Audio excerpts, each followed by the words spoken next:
Yang pasti ikut organisasi itu kayaknya harus ya. Karena kita bukan bukan hanya akademis saja yang dicari, tapi mengembangkan Hmm. kompetensi itu yang dicari, justru itu yang zaman sekarang itu banyak dicari di perusahaan-perusahaan itu, seperti itu justru kompetensinya gitu. BPS itu mendata data-data yang kayaknya receh banget, tapi justru efeknya kemana-mana gitu. Bahwa data statistik itu bisa salah tapi tidak boleh bohong gitu.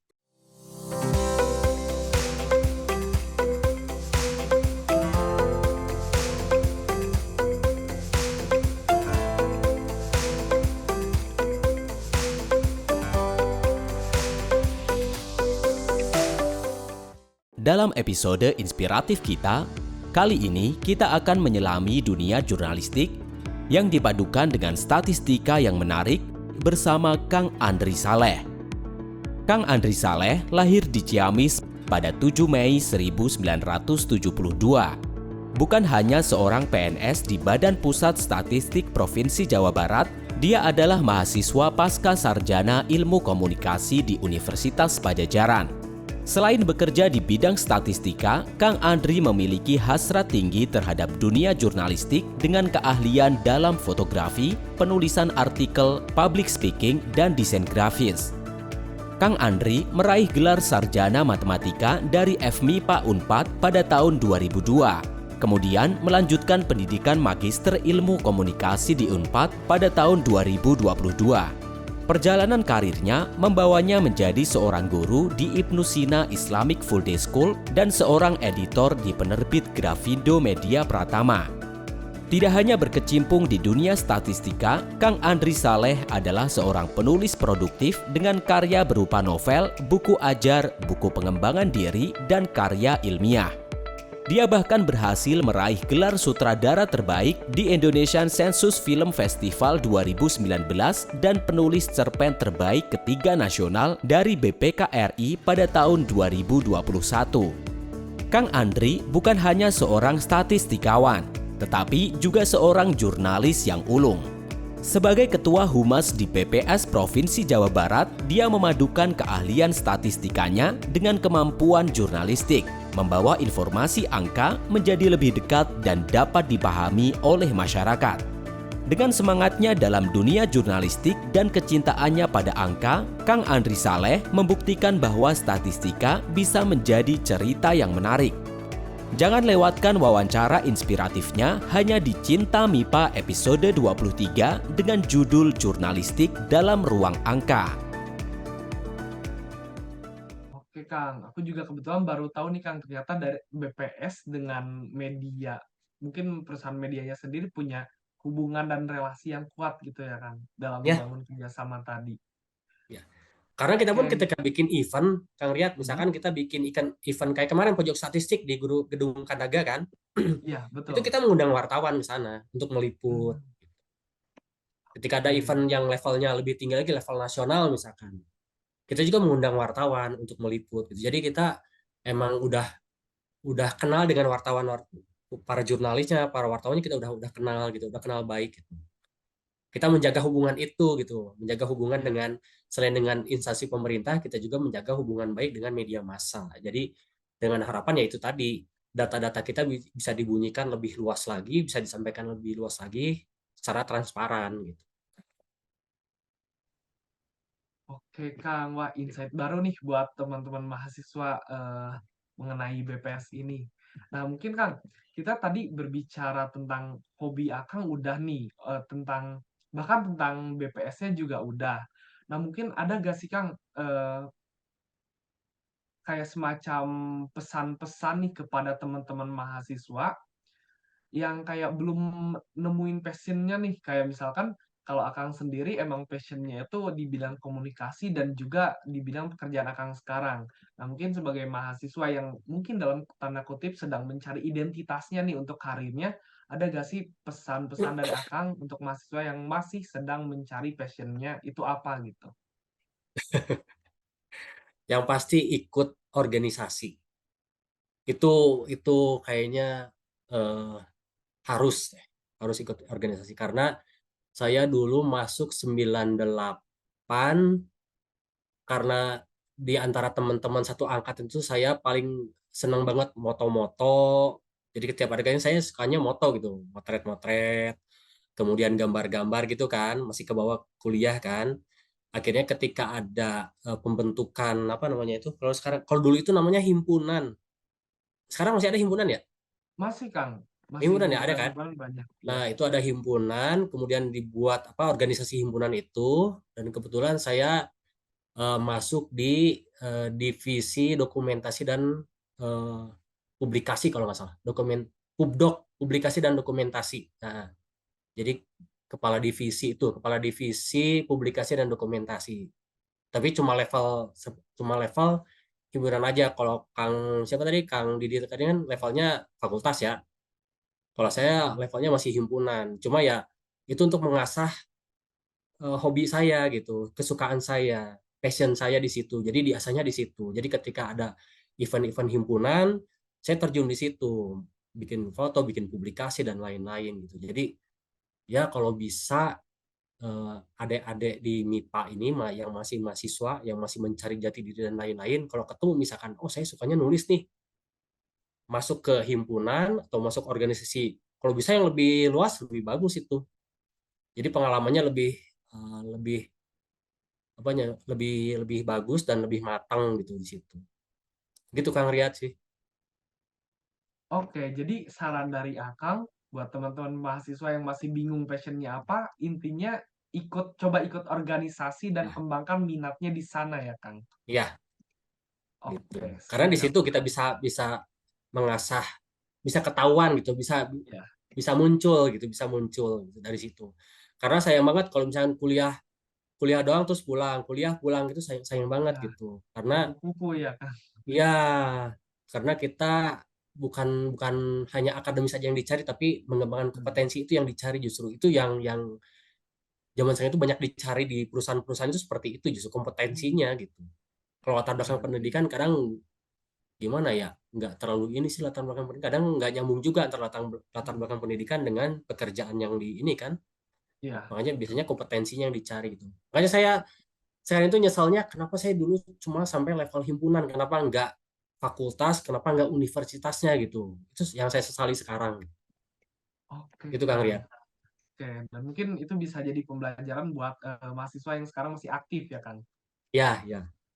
Oke, oke, baik nih, Kang. Nah, karena tadi kita udah berbicara nih secara interaktif antara aku dan Akang. Nah, selanjutnya bakal ada nih sesi tanya jawab biar Akang juga bisa interaktif juga nih dengan peserta yang sudah hadir di Zoom secara live. Nah, mungkin disilakan kepada Bapak Ibu ataupun teman-teman mahasiswa yang hadir secara live di Zoom boleh untuk menyampaikan pertanyaan maupun pernyataan yang akan disampaikan kepada Kang Andri sendiri. Nah, untuk caranya sendiri, Bapak Ibu ataupun teman-teman bisa langsung raise hand dan unmute lalu berbicara langsung kepada narasumber ataupun melalui via chat Zoom. Nah, untuk sesi tanya jawab disilakan. Boleh bertanya? Boleh Pak, Iya. silakan langsung saja. Assalamualaikum Kang Andri. Ini dengan Waalaikum- TND Kang Andri. Waalaikumsalam warahmatullahi wabarakatuh. Saya Siap, dari Kang. Kementerian ESDM. Ya, Oh, Kang Andri, tahun berapa ya lupa saya, dari tahun mungkin Kang Andri belum lahir ya. tahun tahun 85-an sampai tahun 90-an itu kami melakukan kerjasama dengan BPS. ya, Ya, terutama dengan Mantis tuh ya. ya, Mantis ya. Mantis statistik ya gitu ya. Ya, Ya, jadi dulu itu kalau ada data mengenai mineral dan batu bara, minyak, itu datanya dari kami. Ya, oh ya, kerjasama dengan BPS waktu itu. ya Ya, betul, cuman betul. waktu itu datanya sangat-sangat bagus karena datanya langsung data primer. Betul. Data primer kita survei ke perusahaan-perusahaan. Mungkin teman-teman Mantis masih ada yang ingat lah mungkin. Pada saat kita masuk ke pabrik, industri, yang keluar itu anjing herdernya gitu. Ya, dulu dulu benar-benar data itu benar-benar sampai sana ya. Mungkin mungkin diketawain datanya ya. Salah satunya mungkin misalkan mengenai data penggunaan pacul misalkan ya, untuk alat penggalian mineral kan ya, galian gitu ya. Nah, itu kan nanti kan ada mungkin istilahnya teman-teman nggak tahu ya, KLUI kan Pak ya namanya ya. KLUI itu kan kode kode industri itu ya. KLUI ya, Ya, KLUI ada KLUI kan, KLUI ya. KLUI itu. Ya. KLUI itu. Jadi artinya itu sudah bisa di-trace pada saat itu penggunaan pacul itu berapa Berapa jumlahnya. kodenya gitu ya, Pak? Ya, dari kodenya itu. Nah, dari situ nanti efeknya laginya itu adalah ke industri logam kan. Betul. Industri logam. Jadi artinya efek efek dominannya itu sepertinya kecil tapi benar-benar waktu itu belum ada itu ngaranna UMKM, tapi kita sudah merintis waktu itu data itu. Nah, sayangnya tahun 95 itu sudah tidak ada lagi. Ya, padahal itu datanya sangat-sangat bagus. Datanya sangat-sangat apa namanya? Sangat-sangat primer datanya. Kalau sekarang ini saya kira jujur aja BPS kalah sama PwC, kalah ya kan dengan ada kompetitor kalau sekarang. Kalau dulu nggak ada, data pasti dari BPS dulu. Kalau sekarang ini dengan kompetitor banyak sekali. Nah, itu kritikan saya ya. Jadi kenapa kok diberhentikan gitu. Kemudian yang kedua, data ekspor impor. Nah, ekspor impor selalu tidak ini kan, selalu tidak match ya kan. Karena data ekspor di negara penerima itu berbeda dengan data BPS. Karena data BPS tidak menghitung ekspor dari pertambangan tanpa izin. Ya. Nah, itu jadi artinya efeknya besar sekali itu sampai ke urusan nasional itu ya gitu. Jadi Beda soal angkanya ya, Pak ya? ya Ya. nilainya beda karena yang Ya, dulu betul. dihitung itu kan konsumsi, produksi kan ya. Ya. Produksi konsumsi. Nah, konsumsinya itu selalu berbeda dengan produksi. Dan betul tadi sudah disampaikan mengenai tinggal bagaimana metodenya kan ya.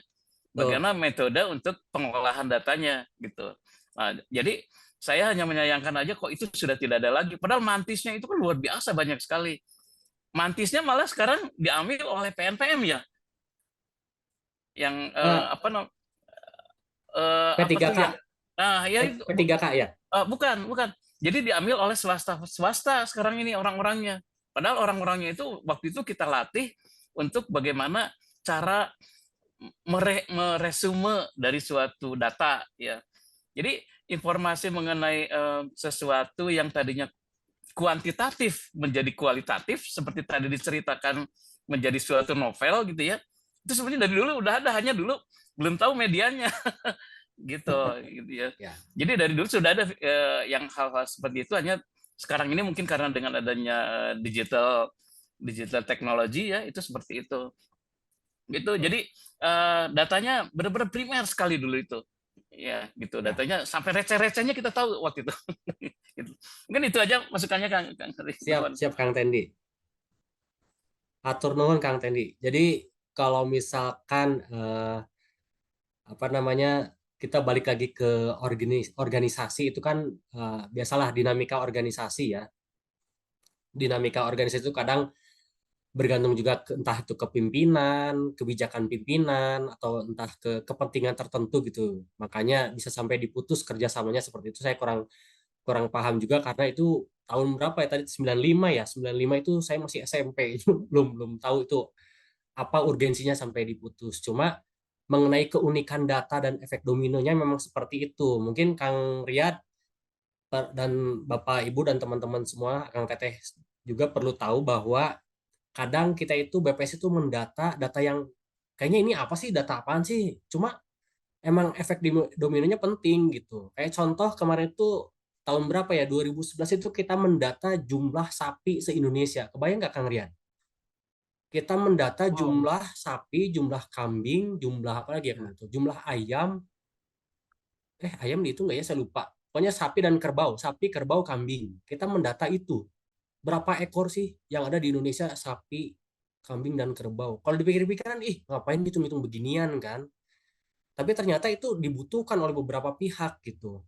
Entah itu impor dagingnya, entah itu kebutuhan untuk pemenuhan kebutuhan pokok, dan lain-lain gitu. Jadi emang betul seperti dibilang sama Kang Tendi itu, kalau dulu-dulu BPS itu mendata data-data yang kayaknya receh banget, tapi justru efeknya kemana-mana gitu.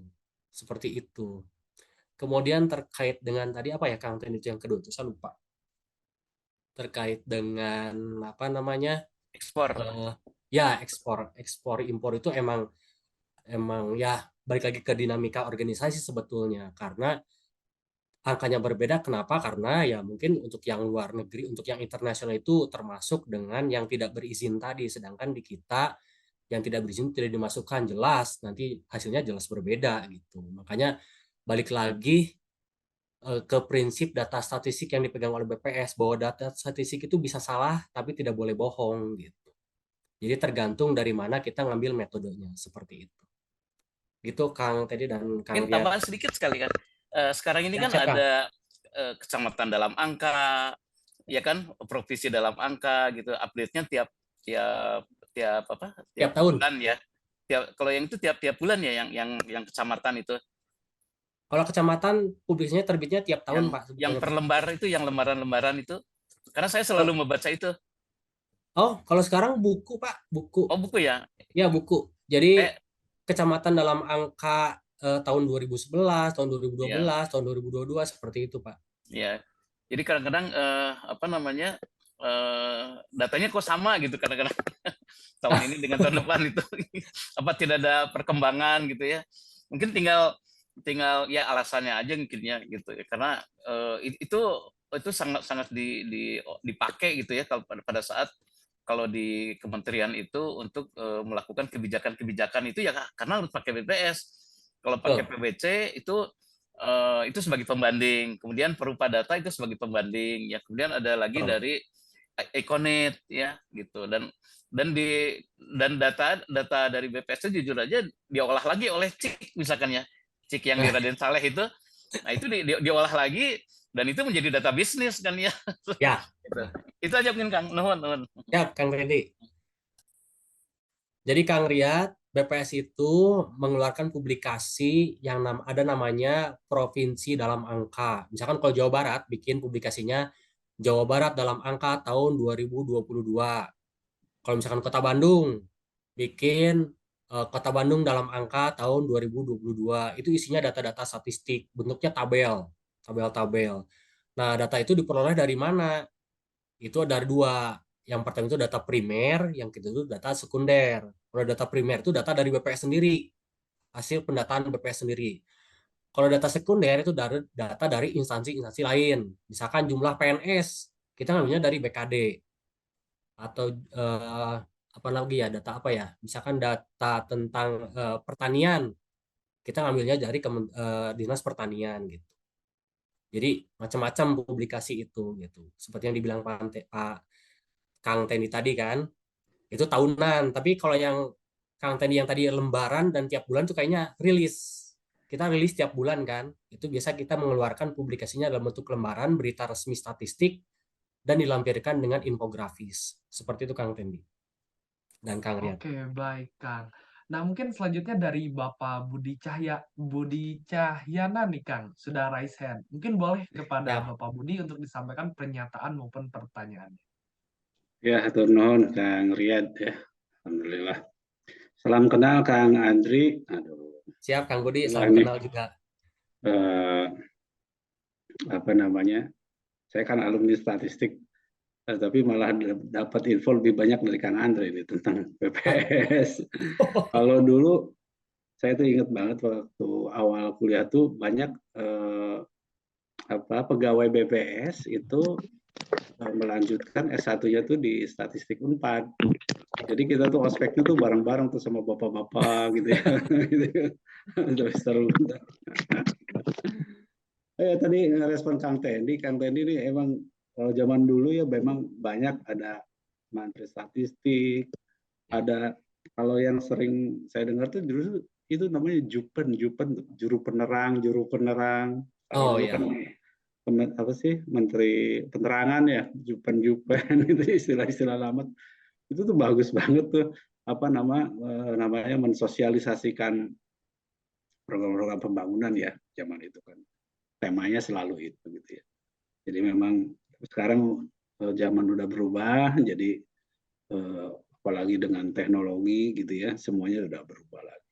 Tapi memang data-data itu menarik tuh, yang mantri-mantri itu jumlah pacul gitu ya. seperti sepele, tapi itu sebetulnya bisa memetakan industri kan. Perlu berapa banyak sih baja yang diperlukan, besi yang diperlukan, dan seterusnya kan, dari hal-hal seperti itu. Tapi itu menarik. Terima kasih Kang Andri. Baik, terima kasih kepada Bapak Budi yang telah menyampaikan pernyataannya tadi. Nah, mungkin selanjutnya ada pertanyaan nih Pak dari melalui lewat chat dari Bapak Tendi Rustendi Pak. Nah, mungkin pertanyaannya bagaimana BPS menjaga akurasi data Pak? Mungkin boleh langsung dijawab kepada Kang Andri. Ini pertanyaannya ngeri-ngeri sedap sebetulnya. Pertanyaan dari Kang Tendi ini. Kalau masalah akurasi data, sebetulnya di BPS itu, ini menurut pendapat saya ya Kang ya, ada 3 titik kritis yang mempertaruhkan kualitas data statistik. Yang pertama itu dari sisi SDM, dari sisi petugas lapangan. Kalau misalkan petugas lapangannya benar-benar berintegritas, jujur, insya Allah bagus data statistik yang diperoleh ya. Jadi nggak ada yang mengarang data atau mengisi data di atas meja, nggak ke lapangan gitu. Itu yang titik kritisnya tuh. Itu SDM petugas yang lapangan. Tapi yang satu ini, yang petugas lapangan itu bisa diminimalisir. Caranya seperti apa? Kita mengadakan supervisi. Jadi di setiap kegiatan, entah itu sensus atau survei, kita melakukan supervisi secara berjenjang. Jadi misalkan ketika ada mitra atau petugas lapangan, itu dalam periode waktu tertentu didampingi dan dicek isiannya gitu. Didampingi apakah betul ke lapangan atau enggak. Kemudian supervisi berjenjang dari provinsinya. Itu kan dari kabupaten kota ya. Dari provinsi juga turun ke lapangan untuk mengecek apakah betul atau enggak isiannya. Turun ke lapangan atau enggak. Itu yang pertama. Yang kedua, titik kritis kedua itu ada di pengolahan data. Itu human error-nya di situ. Jadi ketika dari dokumen, Kang Riyad, Kang Tendi, dari dokumen misalkan isiannya berapa? 8, 7 misalkan. 7. Ketika di entry, itu 1. Karena tulisannya nggak kurang jelas. Harusnya 7, cuma operator membacanya 1. Itu ada human error di situ. Itu titik kritis yang kedua. Ketika data menjadi tidak akurat ya. Caranya seperti apa? Sama dengan yang pertama tadi, kita mengadakan supervisi juga di pengolahan. Jadi pengolahan itu dicek juga. Hasil pengolahannya seperti apa, kita lihat apakah hasil pengolahan ada anomali data, itu bisa dicek. Itu yang kedua. Nah, yang terakhir, ini titik kritis yang ketiga, itu dari jawaban responden. Jadi kadang ada responden yang nggak jujur. Ditanya misalkan penghasilannya berapa, bukan penghasilan, misalkan pengeluarannya berapa, atau pekerjaannya apa. Apalagi ya data-data yang agak-agak sensitif itu. Misalkan ditanya pertanian luas lahannya berapa, itu ada responden yang jawabannya ya gimana ya, nggak sesuai dengan keadaan sebetulnya. Gitu. Nah, yang ketiga ini kita jujur aja ini susah untuk memonitoring atau menjaga akurasi datanya seperti apa karena kita mencatat berdasarkan jawaban responden. Gitu.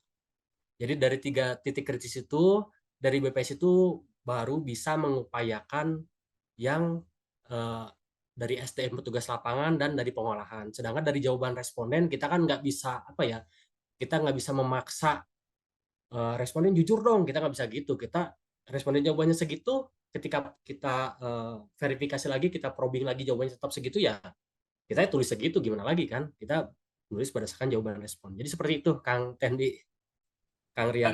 Kalau pengalaman saya bareng dengan Mantis itu banyak juga yang salah istilah.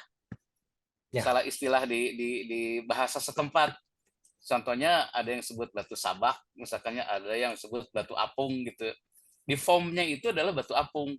Oh ya, seperti istilah-istilah itu ya, istilah di daerah itu. Ya, jadi mungkin ini masukan ke BPS ya, karena begitu di sort itu kan itu malah kebuang kan karena tidak terdaftar batuan ya, itu. betul. Seperti itu. Ya. Nah, kemudian yang pertanyaan berikutnya sedikit aja kayaknya. Ada Ya, intervensi datanya sih Kang ini. Ada intervensi nggak untuk data ini? Kalau intervensi nggak ada. Kita rilis itu berdasarkan data yang apa kita peroleh dan data kita olah gitu. Itu sepengetahuan saya, tapi kalau di atas saya kurang tahu ya Pak. Kalau di atasnya saya kurang tahu, tapi kalau berdasarkan pengalaman saya Pak, berdasarkan pengamatan saya, data angka segitu yang didapat itulah yang dirilis gitu. Itu Pak.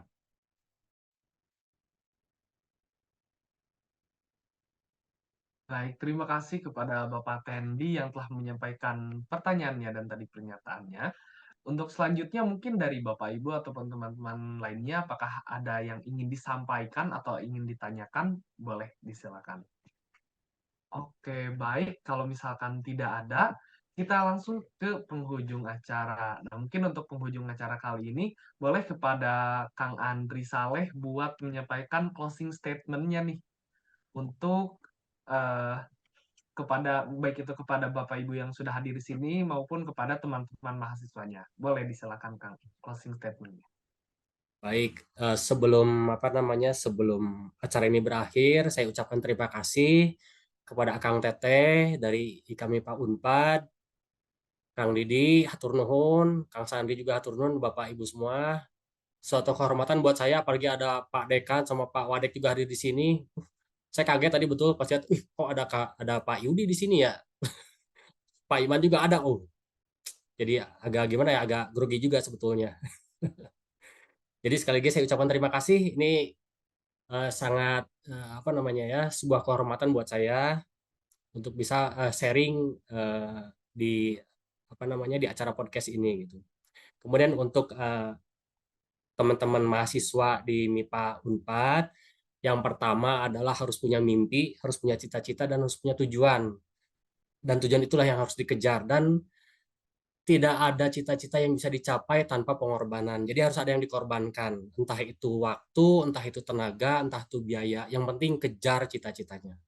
Meskipun ya memang berat sih, tapi kalau misalkan sungguh-sungguh pasti bisa dicapai. Gitu Kang Riyad. Baik Kang, terima kasih Kang. Jadi intinya harus punya cita-cita ya Kang dan keinginan. Oke, baik. Nah, dikarenakan sesi podcast Cinta MIPA pada episode kali ini udah berakhir dan pembahasan kita udah banyak, dimulai dari hobi Kang Andri, terus juga tadi sempat disinggung mengenai pekerjaannya di BPS, dan juga pertanyaan-pertanyaan lain yang sudah disampaikan oleh Bapak Ibu yang sudah hadir secara live di Zoom meeting pada malam kali ini. Nah, mungkin dikarenakan seluruh rangkaian acara sudah selesai, aku selaku MC mau mengucapkan terima kasih banyak kepada Bapak Ibu dan teman-teman mahasiswa yang sudah hadir pada kesempatan kali ini.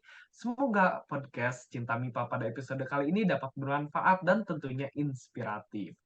Oleh karena itu, saya Muhammad Riyad Firdaus sebagai MC dari podcast Cinta MIPA pamit undur diri. Terima kasih, Cinta MIPA cerita interaktif bersama alumni FMIPA Unpad. Selamat berjumpa di episode selanjutnya.